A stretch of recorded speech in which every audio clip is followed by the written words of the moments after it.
So this all begins directly after the polar vortex back in January of this year.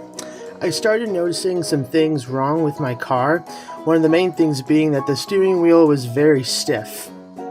At the time, I was still able to use the car without any major problems, so I thought nothing of it. That was until I had to drive to Sioux Falls to go home for the weekend. I thought in the back of my head maybe I should bring in my car to get checked on before I leave, but I thought it was a good idea to not do that because my name is Sam Herman and I have a sub 20 IQ! So I set off to go to Sioux Falls, and at first it was alright. The steering wheel was still very stiff, but there weren't any major problems, so what could possibly go wrong? A bit later, when I got further down the interstate, I started noticing something about my steering wheel. That it was violently shaking constantly whenever I tried to use the brakes to slow down. Okay, now there's definitely something wrong with my car, but I should probably pull over and see what it is. Nah, fuck that, I'm gonna keep trucking.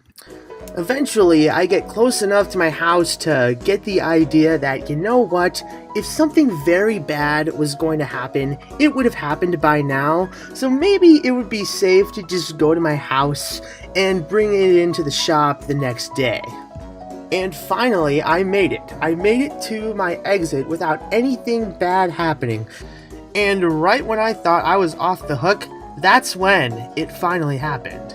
So, I attempted to use the brakes because there was a red light at the end of the exit, and the car was not stopping.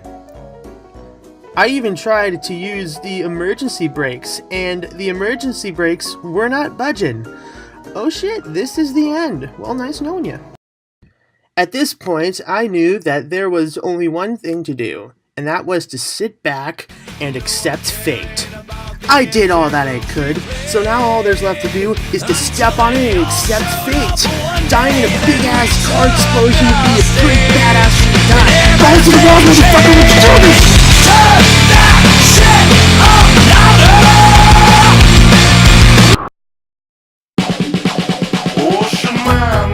louder! Okay, obviously that didn't actually happen. If that did, then I would most certainly be dead.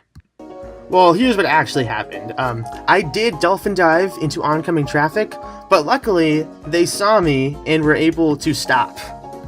After an hour of delaying what I should have done, I finally pulled over. I then called my dad and a tow truck to come and get me and my car.